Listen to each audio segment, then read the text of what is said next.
Bonjour à toutes et à tous. Merci d'être présent du coup pour cette petite conférence, histoire de faire un petit panorama de différents sujets au niveau des cloud providers. Donc on va essayer d'étudier un petit peu ce que font les cloud providers et le lien en fait avec la notion de communauté, d'open source. Le talk n'est pas orienté, super orienté sur la data, mais l'idée c'est de vous ouvrir peut-être les chakras sur des sujets liés plus à l'open source tout court. Et voilà, et disclaimer aussi, j'ai essayé de me concentrer sur les trois gros, on va voir pourquoi. Moi je suis Julien Landuré, je suis CTO à Zenica Nantes. Je travaille aussi un petit peu dans l'organisation du DevFest Nantes qui a lieu le mois prochain. Et d'ailleurs, s'il y a des personnes côté data qui sont intéressées aussi pour jouer des talks ou soumettre des idées, n'hésitez pas aussi, puisque cette année, dans le CFP du DevFest, on a eu pas mal de propositions, mais pas tant que ça de propositions sur le monde de la data. Moi, j'ai commencé en fait à travailler avec une communauté qui s'appelait la communauté Apache. À l'époque, en fait, ils faisaient beaucoup de projets autour de Java.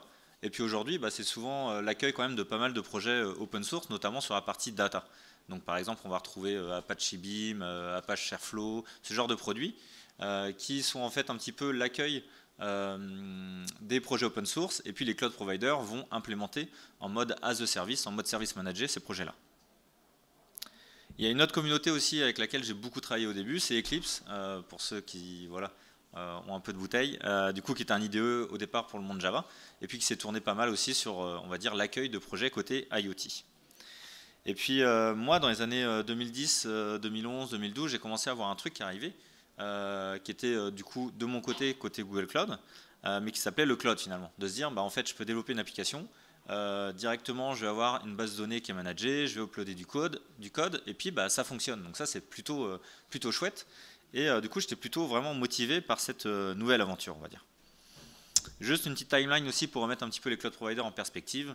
Donc il y a eu AWS du coup qui est arrivé assez tôt avec la partie vraiment infrastructure, donc dans l'idée vraiment d'avoir de la VM. Donc l'idée d'avoir vraiment l'équivalent de ce qu'on avait on-premise avec des VM, avec tout ce qui était suite vSphere, ce genre de choses, de faire finalement du lift and shift et d'avoir des VM de disponibles. Google Cloud, eux, ont essayé d'imaginer quelque chose qui était plutôt orienté, j'allais dire, un peu plus développeur et un peu moins Ops finalement. Donc des VM pour moi plutôt côté Ops et vraiment uploader du code plutôt côté développeur. Et puis finalement ce qui a donné raison, c'est que AWS a mieux fait de créer plutôt de la VM que donner des services de plus haut niveau en termes d'abstraction, où en fait on upload juste du code et ça fonctionne. Google, de leur côté, ils se disaient qu'on va essayer de donner la possibilité de créer des outils un peu comme Gmail, par exemple, comme ils le faisaient en interne, et de donner la possibilité, du coup, d'avoir quelque chose qui fonctionne en HTTPS, qui est redondant, qui fonctionne bien avec du CDN, avec une base de données, mais sans forcément avoir de la mise à jour d'OS, du patch management et de la gestion de VM. Si on continue après la timeline, les deux ont implémenté l'autre. Donc AWS a implémenté le Platform as a Service et Google a implémenté la partie IaaS. Et puis Azure a rattrapé son retard. Et puis 2014, il y a aussi AWS qui est arrivé avec un nouveau système, les Lambda, donc les Function as a Service. Et puis il y a toujours la partie containerisation, mais on va revenir dessus par rapport à tout ça. Ce qui est intéressant de voir sur les trois gros, souvent on le présente aussi, c'est toujours de montrer le Magic Quadrant du Gartner qui présente en fait un petit peu les leaders côté cloud. Et puis les trois gros leaders, ça reste toujours les trois gros, AWS, Microsoft, Google. Après, ce qui est intéressant de voir aussi, c'est que dans la partie basse, vous voyez quand même des petits nouveaux. Alors petits nouveaux, ça dépend si vous connaissez un peu le cloud, mais voilà, il y a des acteurs chinois comme Tencent et Alibaba qui arrivent de plus en plus quand même, et finalement qui gagnent des parts de marché aujourd'hui. C'est pas sur le sol chinois évidemment, mais à l'extérieur de Chine. Toujours intéressant de montrer aussi, c'est finalement le marché. Donc là, je vous fais un peu une overview des cloud providers et du marché pour juste vous donner un petit peu les tendances qu'il y a. Donc la tendance, c'est que ça croît énormément. Donc vous voyez les chiffres, ça continue, ça continue, ça continue.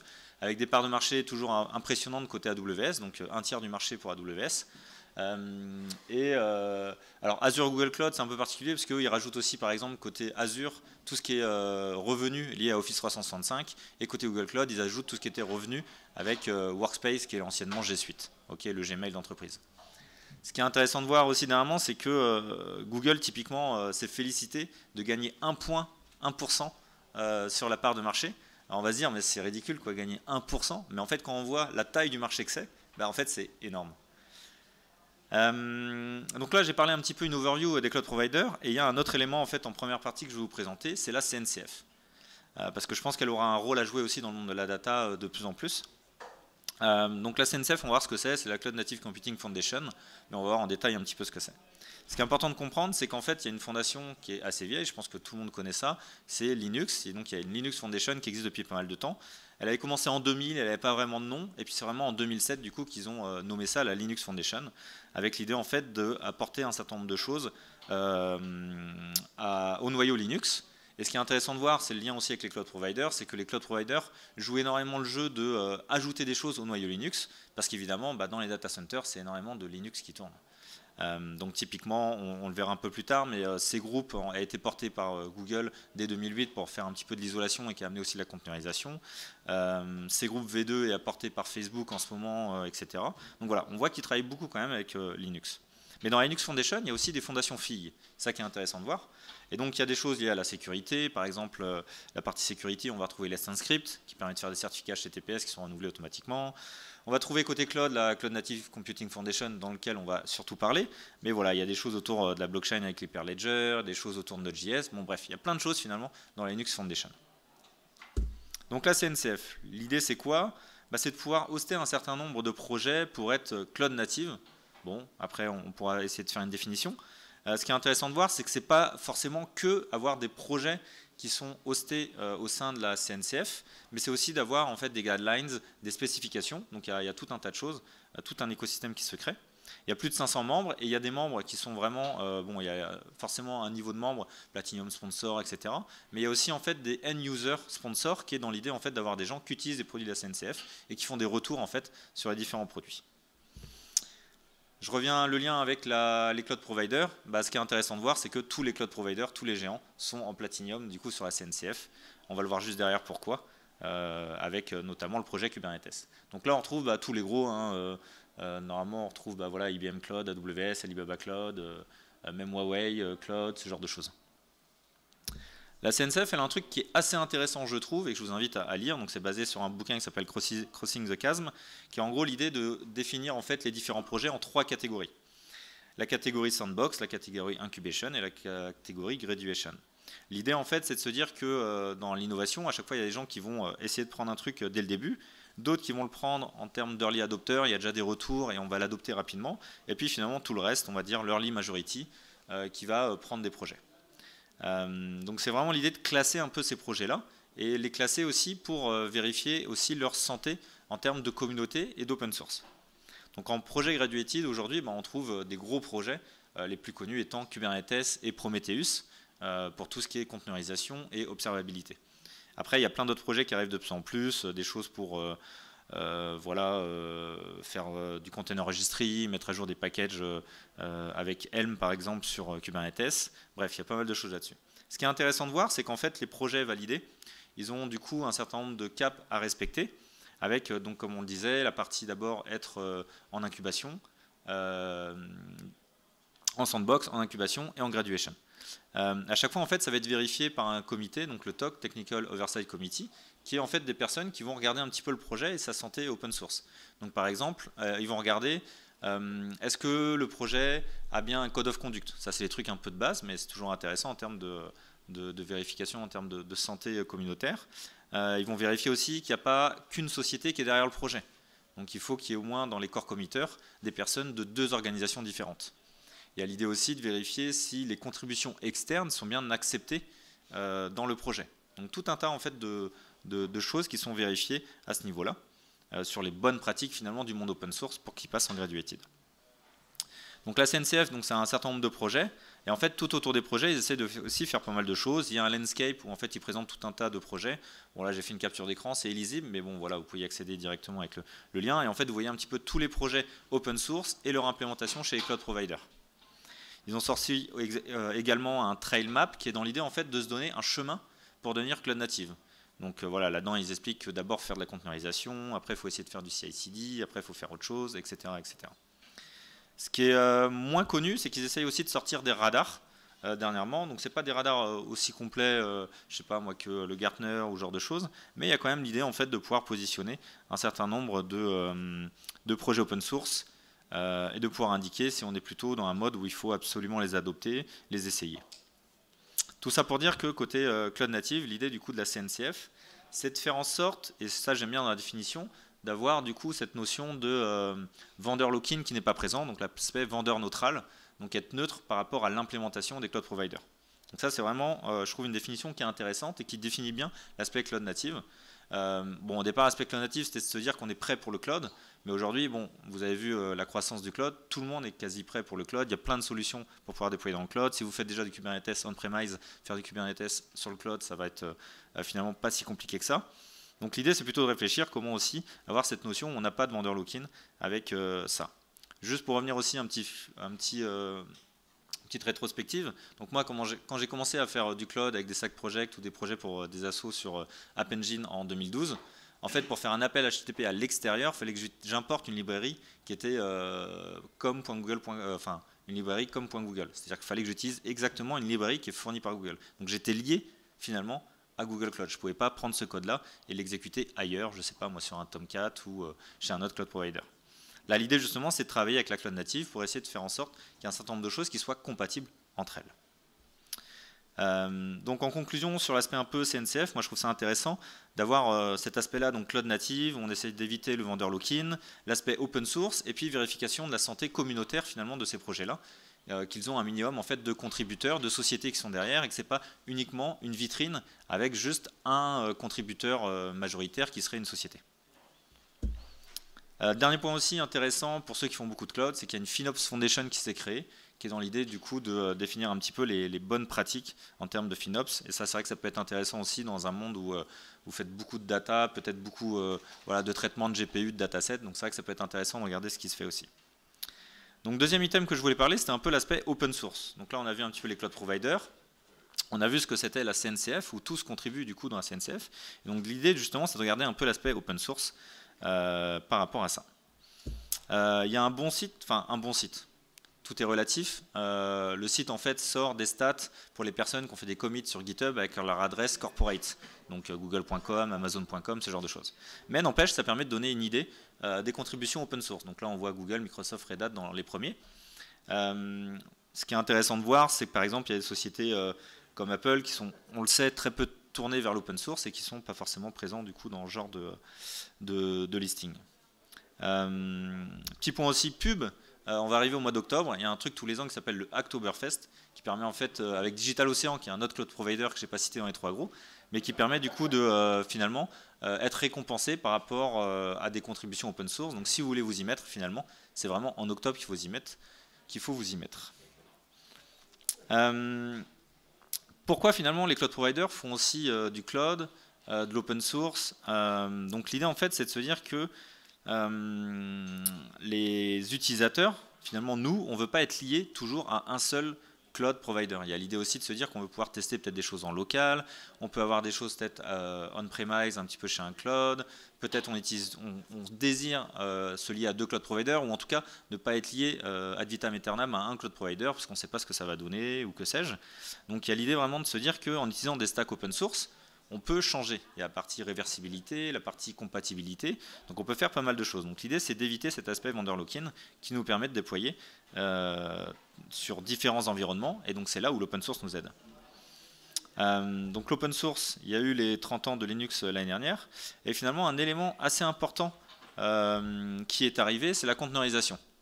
La conteneurisation, c'est le monde de Docker qui est arrivé en 2013, qui nous a permis de finalement faire des packages qui sont autoportants. Il y a eu Kubernetes qui est arrivé, porté au départ par Google, donc c'était vraiment marketé Kubernetes by Google, et finalement voilà qui l'ont redonné à la CNCF en 2016 pour finalement que la CNCF puisse s'en occuper et que ce soit justement pas un seul contributeur qui est Google derrière, mais qu'il y ait un ensemble de contributeurs là-dessus et qu'il y ait une certaine santé open source, une confiance aussi pour que les gens puissent l'adopter. Puisque finalement, à marketer Kubernetes by Google, les gens se disaient ouais, mais du coup, c'est que Google, je ne vais pas forcément le prendre. Ce qui est intéressant de voir, c'est qu'assez rapidement, que ça soit côté Amazon ou Azure, ils ont en fait implémenté des solutions permettant de prendre du Kubernetes managé.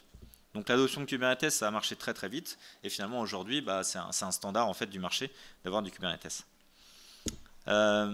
Sur Kubernetes, une notion que je trouve intéressante. Alors le rapport date d'il y a 3 ans, je crois. Mais ce qui est intéressant de voir, c'est que les gens, on a vu côté AWS, niveau historique, on était parti sur des gens qui maîtrisent de l'AVM. Et en fait, on remarque que sur AWS, les gens qui font du Kubernetes, il y a plus de la moitié qui font du Kubernetes eux-mêmes, c'est-à-dire qu'ils démarrent des VM, ils installent Kubernetes eux-mêmes. Alors que sur Azure et Google Cloud, ils sont plutôt en train d'essayer d'utiliser l'outil Kubernetes Manager qui est proposé par le cloud provider. L'open source, il y a d'autres succès, il n'y a pas que Kubernetes. Côté Google, il y a eu TensorFlow, mais bon, voilà, côté Microsoft, il y a eu pas mal de choses.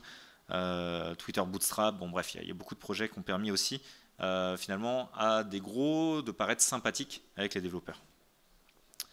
Un point qui est intéressant aussi côté open source, c'est le lien qu'a les cloud providers aussi avec les éditeurs open source. Donc là, c'est la page de Azure sur l'écosystème open source et en fait, ils affichent un certain nombre de logos.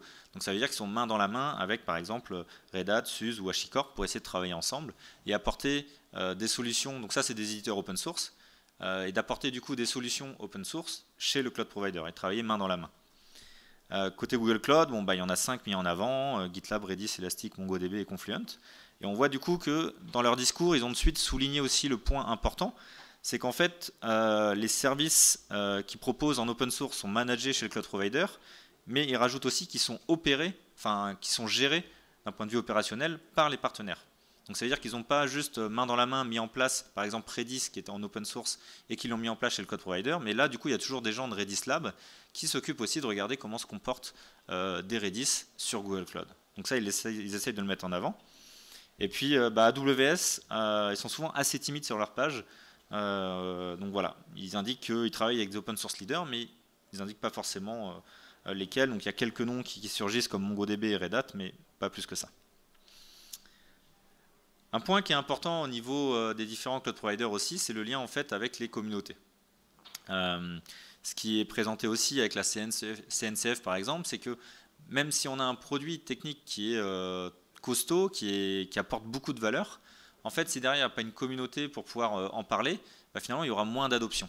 Tout le monde aura peur que si c'est juste des développeurs advocates de tel cloud provider qui parlent d'un nouveau produit, bon, il est peut-être génial, mais il y aura toujours une méfiance par rapport à ça. Donc qui de mieux que des end-users pour parler de solutions open source qu'ils ont adoptées.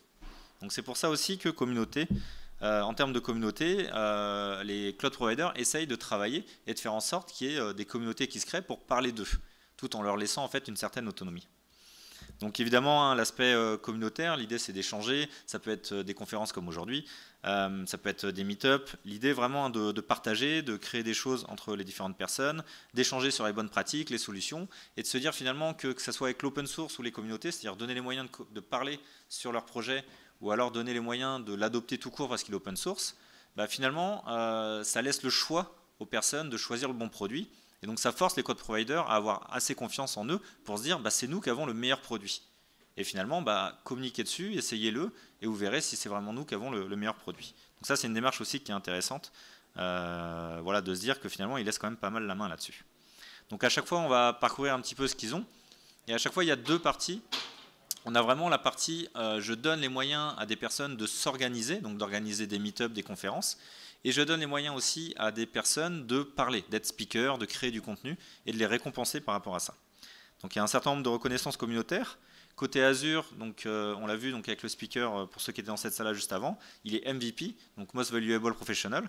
C'est un des plus vieux statuts côté communautaire qui en fait récompense les personnes côté Microsoft qui ont de la connaissance et qui créent du contenu autour de ces sujets-là, souvent par passion et pas justement par obligation.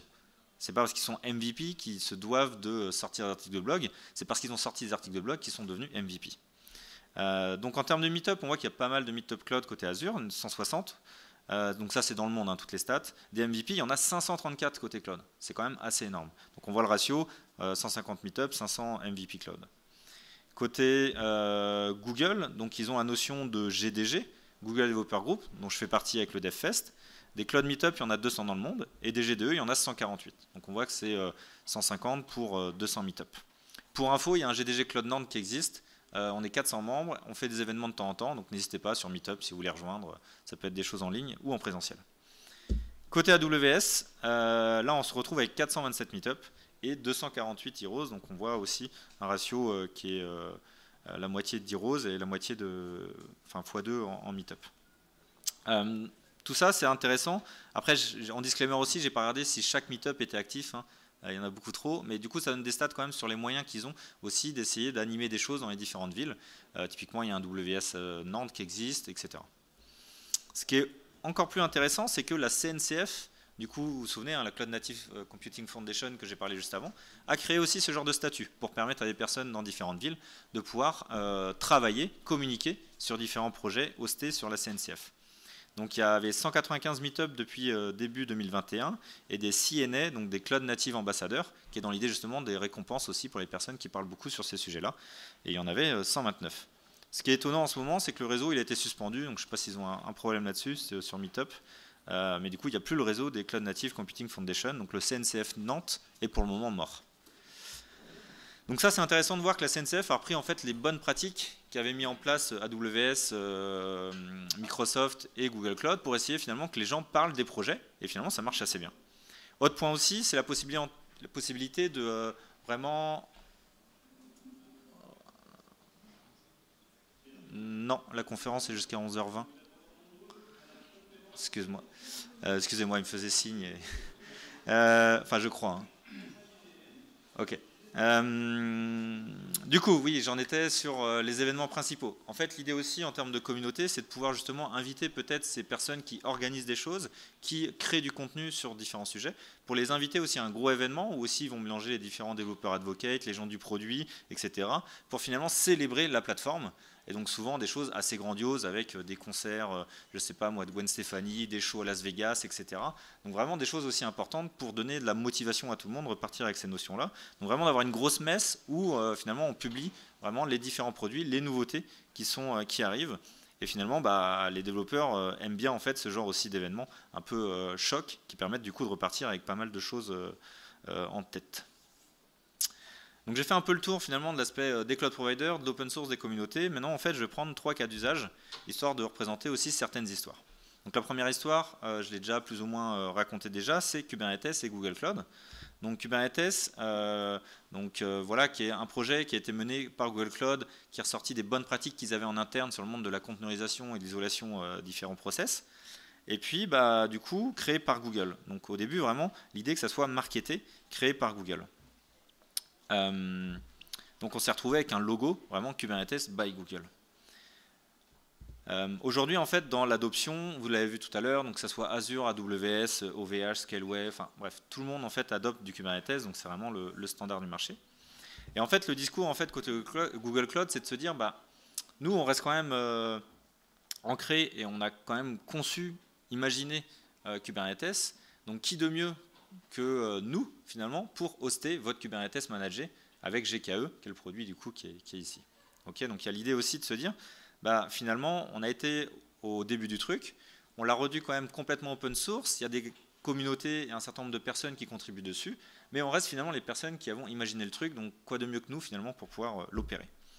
J'ai ressorti les stats, donc ça c'est aussi intéressant sur Kubernetes, vous avez un élément qui s'appelle devstats.cncf.io, qui sort des stats sur les différents projets, et vous avez par exemple les tops des sociétés qui ont contribué. Donc là j'avais pris voilà, sur la dernière année. Donc on voit que ça reste Google qui est dans le top, qu'en deuxième on trouve Microsoft, VMware, et Amazon qui est en 10e place, avant ils étaient en 13e place. Apple a disparu du tableau, je crois qu'ils sont 19e ou un truc comme ça. Et on voit en fait après d'autres sociétés aussi qui arrivent sur le marché, comme Alibaba.com. Donc on voit très bien aussi le jeu en fait des cloud providers chinois qui arrivent de plus en plus aussi pour travailler sur ce genre de sujet. Toujours aussi un petit point attention, c'est voilà, on est sur des notions de Google Cloud. Bon, Kubernetes, là, ce qui est pas mal, c'est qu'il est justement dans la CNCF. Mais par exemple, un produit qui n'était pas dans la CNCF, qui est Cloud IoT Core, eh ben, en fait, il vient d'être tué par Google en août 2023. Donc là, aujourd'hui, il n'y a plus de solution préconisée pour faire des communications MQTT entre des devices IoT et Google Cloud. Et donc des gens qui seraient partis sur ces solutions-là, en mode complètement managé, il faut faire attention parce que du coup, il y avait cette notion un peu de vendor lock-in. On peut faire d'autres solutions, mais voilà, l'intérêt aussi de remontrer l'aspect CNCF, c'est qu'avec la CNCF, on n'aura jamais ce genre de problème. Si finalement GKE un jour, le Kubernetes managé par Google disparaît, bah, vous pouvez toujours tout à fait monter un cube sur des VM ou partir chez un autre cloud provider. Okay. Le dernier point aussi, c'est que du coup, Kubernetes, ça devient une fondation côté Google Cloud pour imaginer d'autres produits dans le monde de la containerisation. Donc c'est comme ça qu'ils ont sorti un projet qui a maintenant 3 ans, qui s'appelle Cloud Run, qui est dans l'idée de, au lieu d'apprendre tout le langage Kubernetes pour lancer un ou n conteneurs et avoir de la scalabilité, en fait d'un produit qui est, on va dire, plus sympa pour les développeurs, qui ressemble un petit peu à ce que Google voulait créer au tout début avec le PaaS, App Engine, et donc en gros d'avoir quelque chose qui est complètement géré. Donc c'est pour ça que la notion de fully managed arrive. Et puis finalement de se dire que Kubernetes, on peut l'avoir un peu partout, on peut avoir un Kubernetes chez soi, peut-être ailleurs. Et donc on peut imaginer aussi jouer Cloud Run sur d'autres cloud providers. Donc de pouvoir avoir cette notion un petit peu de se dire, j'ai plus vraiment de vendeur lock-in, ma solution elle peut marcher sur n'importe quel Kubernetes.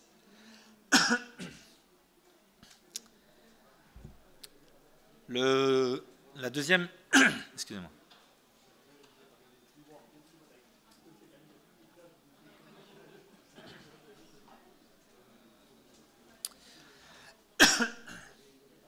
La deuxième étude de cas, c'est parler de AWS avec l'histoire de Elasticsearch. Je ne sais pas si certains d'entre vous ont suivi le drama qu'il y avait eu.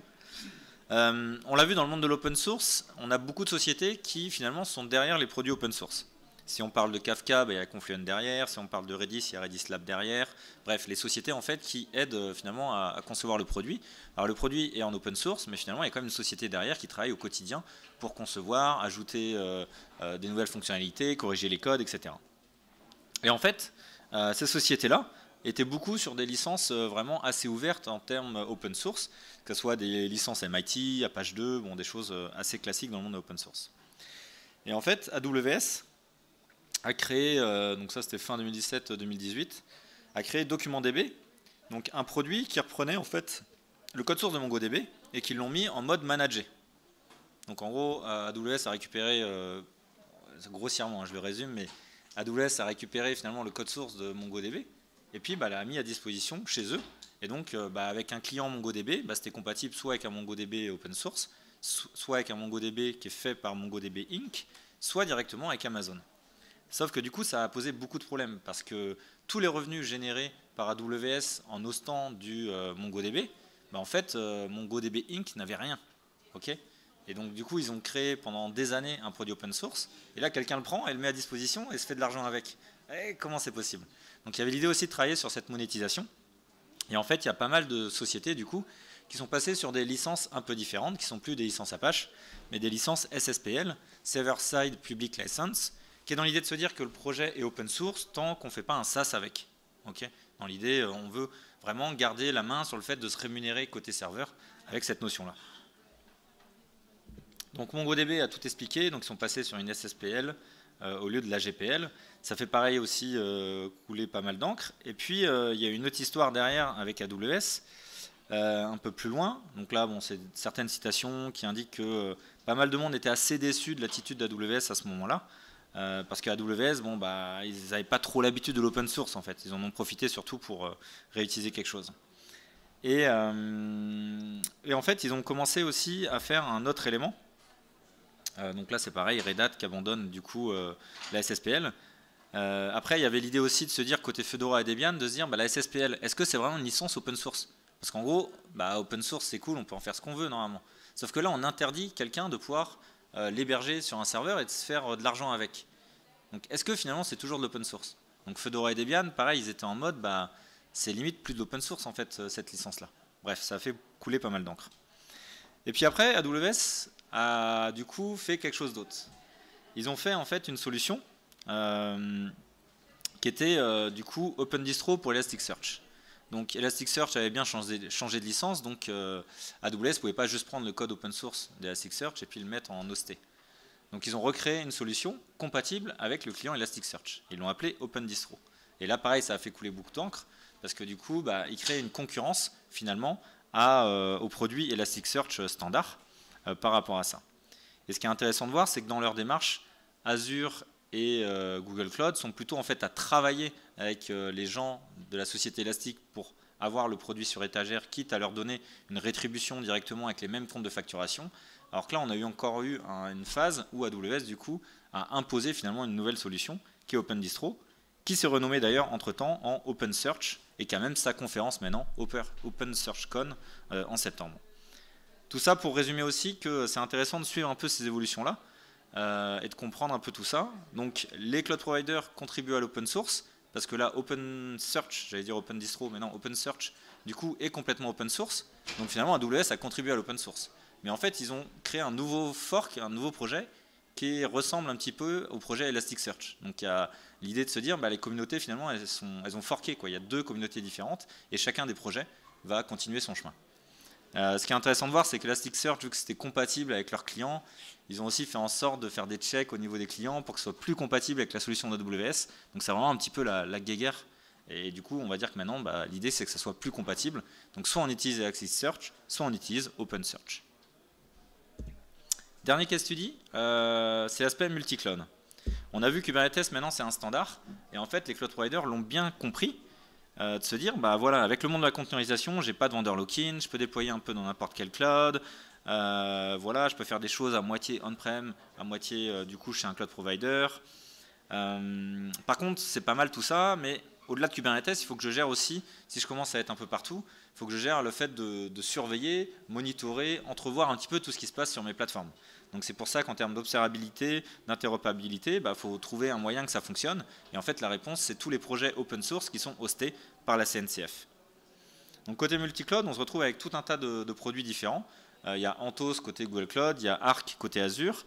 Et puis, il y a l'idée aussi, donc là je l'ai représenté un peu plus, côté EKS, d'avoir une distribution Kubernetes fournie par AWS. Et donc on va l'installer chez nous et toute l'observabilité, les opérations de déployer, regarder ses pods, déployer, je sais pas moi, un nouveau deployment ou autre côté Kubernetes, on va le faire depuis la console AWS. Okay, donc il y a l'idée comme ça de travailler aussi sur certains sujets, donc qui permettent vraiment d'avoir du on-prem et un mélange aussi côté cloud provider. Tout ça, donc on voit qu'il y a un empilement de stack qui se fait avec Linux au départ, la conteneurisation, Kubernetes qui est arrivé, et les cloud providers qui essayent d'imaginer des nouvelles choses par-dessus.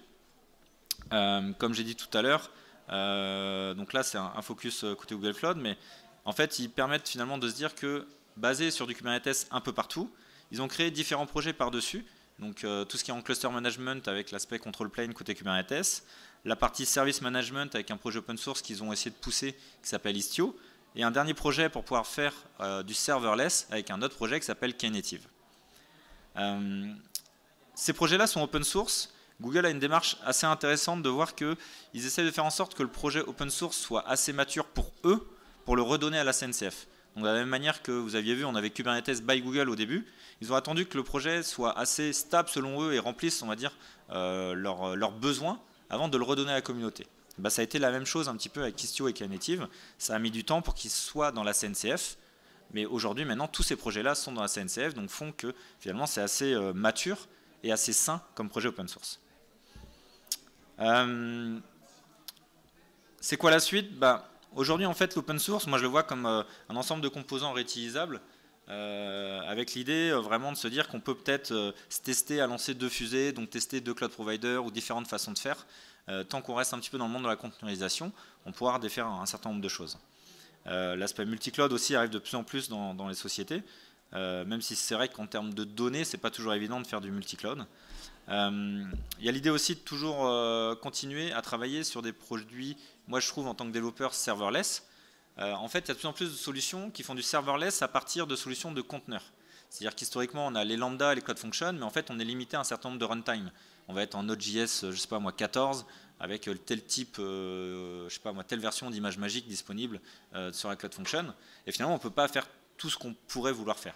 Là, maintenant, on a de plus en plus de produits comme Cloud Run, il y a l'équivalent chez les autres cloud providers, qui est de se dire finalement, on va faire du serverless, mais à partir d'éléments conteneurisés, donc finalement quelque chose qui est, on va dire, standardisé d'un point de vue open source.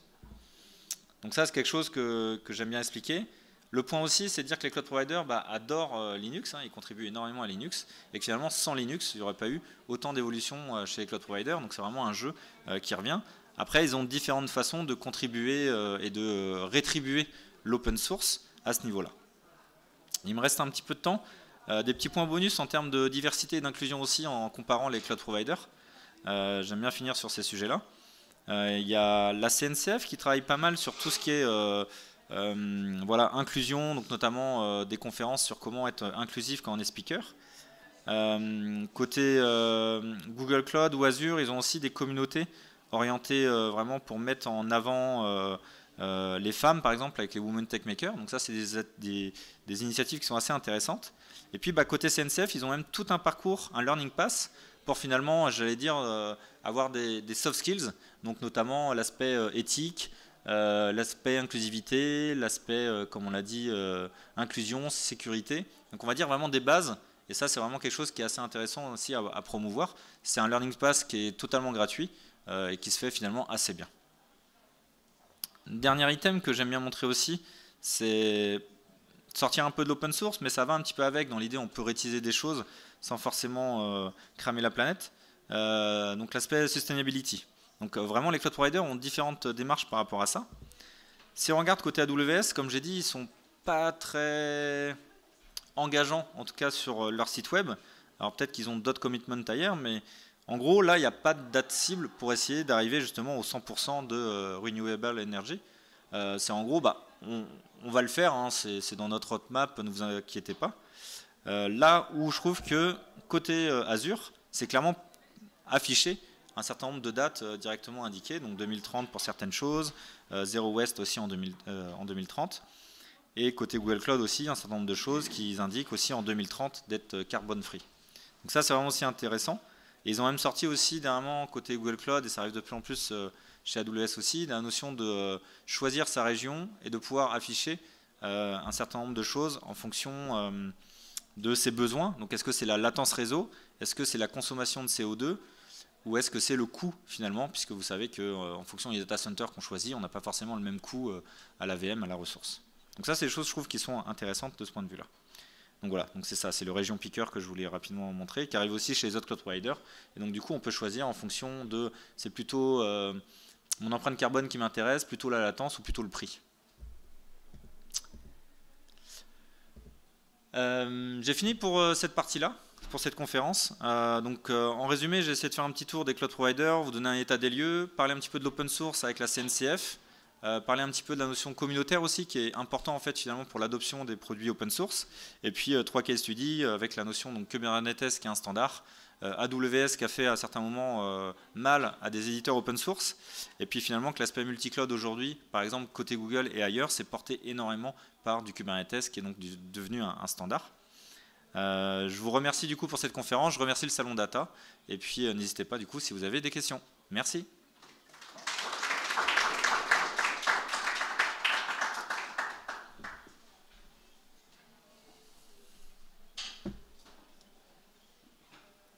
Oui. Ouais, je me demandais s'il y a un comparatif pour montrer un peu le niveau d'engagement dans l'open source de chacun des hyperscalers, l'un des 3 hyperscalers. Est-ce qu'il y en a un qui est vraiment plus en avant par rapport aux autres? Alors là, je répète la question, je ne sais pas si c'est pris en live, mais du coup, est-ce qu'il y a un comparatif open source ou autre qui permet de comparer les cloud providers sur ces sujets-là, sustainability? Aujourd'hui, j'en connais pas. Ils font beaucoup de pubs chacun dans leur coin. Je sais que par exemple, Scaleway aussi, en termes de métriques pour mesurer justement l'aspect sustainability, essaye d'utiliser des métriques qui sont un peu différentes des autres cloud providers qui se basent souvent juste par le CO2. Donc c'est vrai qu'il y a pas mal de métriques différentes. Ce qui est intéressant en tout cas aujourd'hui, c'est qu'ils essayent de faire vraiment des dashboards, de la même manière qu'on a des dashboards de facturation qui nous disent vos ressources ça consomme tant d'euros au mois. Ils essayent de plus en plus quand même d'indiquer vos ressources consomment tant de CO2 au mois. Donc c'est des choses intéressantes qui permettent peut-être à certaines personnes de se poser la question, de peut-être trouver peut-être d'autres solutions qui ne sont pas liées juste à l'aspect FinOps, enfin on va dire au coût finalement des ressources, mais peut-être aussi en fait à l'empreinte carbone qu'on a dans les entreprises, notamment en termes de démarche RSE. Peut-être que maintenant dans son SI métier interne, on va peut-être aussi considérer et afficher du coup la consommation CO2. Mais en soi, il n'y a pas de comparateur aujourd'hui hyper clair sur ce que font les différents cloud providers. Ouais. Et je ne suis pas allé voir d'ailleurs, mais il faudrait retourner voir aussi s'il y a des engagements côté cloud provider chinois. Je pense que ça peut être sympa à regarder. Oui. Justement, sur la partie régie que vous évoquiez, que vous avez montré dans les dernières slides, des bonnes pratiques, est-ce qu'il y a des communautés qui existent sur l'implémentation d'une stratégie RSE Alors, j'ai pas regardé, mais je crois que alors je sais pas si c'est déjà fait, mais justement en fondation FI, de la même manière qu'il y a la FinOps Foundation, je crois qu'il y a une Green Foundation ou quelque chose comme ça qui est en train d'être créé pour justement en fait peut-être normaliser aussi, spécifier peut-être comment on récupère des infos sur la conso CO2, etc. Et je pense que c'est via cette démarche-là, peut-être côté, enfin j'allais dire CNCF, non, côté Linux Foundation, qu'on aura peut-être des infos aussi ou des bonnes pratiques ou justement des métriques qui permettent de comparer ça. Aujourd'hui, c'est vrai que côté green, bon, il y a pas mal de choses, de rapports, le rapport du GIEC, du Shift ou autre, qui montrent un certain nombre de choses en termes d'enjeux du cloud. Mais c'est vrai qu'aujourd'hui, par exemple, de la donnée froide, je stocke 50 Tera en froid quelque part, que ce soit Glacier, AWS ou autre. Bah, qu'est-ce que ça a comme consommation de CO2? C'est difficile à évaluer aujourd'hui, hein. Tout à fait. Ok, une dernière question? Sur la partie multi-cloud, donc on a vu Anthos pour faire du multi-cloud au niveau VM, etc. Et puis côté data, qu'est-ce qu'on peut citer comme outil par rapport au stockage ou des choses Ouais, comme ça? donc la question c'est, là on a vu Anthos ou d'autres solutions qui étaient basées sur de la VM ou du Kubernetes, est-ce que ça existe côté data? Donc effectivement, alors je connais un peu plus Google Cloud, mais je crois qu'il y a des choses aussi qui existent côté Redshift, côté AWS. Mais par exemple BigQuery, ils essaient de faire en sorte que de la même manière que dans la démarche d'Hadoop, l'idée c'est pas j'ai mon traitement et je vais chercher la donnée et je la ramène et du coup finalement ça prend trop de temps et du coup je vais déplacer mon traitement métier à côté de la donnée. Et ben, il y a l'idée aussi côté BigQuery de potentiellement pouvoir requêter de la donnée qui est dans S3 et en fait voilà, de lancer BigQuery qui est normalement un produit Google Cloud, mais pouvoir requêter quand même des données qui sont ailleurs chez les autres cloud providers. Et de pouvoir quand même profiter de la puissance d'un service managé qui est capable de requêter du Tera en SQL, alors que les données ne sont pas forcément chez Google Cloud. Et ça va aussi dans la logique bah, de pas mal d'autres solutions data, Snowflake, etc., qui stockent beaucoup de données aussi, mais il faut pouvoir du coup potentiellement l'interagir avec un cloud provider sur lequel on fait du compute ou qu'on a l'habitude de faire de l'analytics. Ok, merci beaucoup. Et puis n'hésitez pas si vous avez des questions à la sortie. Je vous remercie encore de votre présence.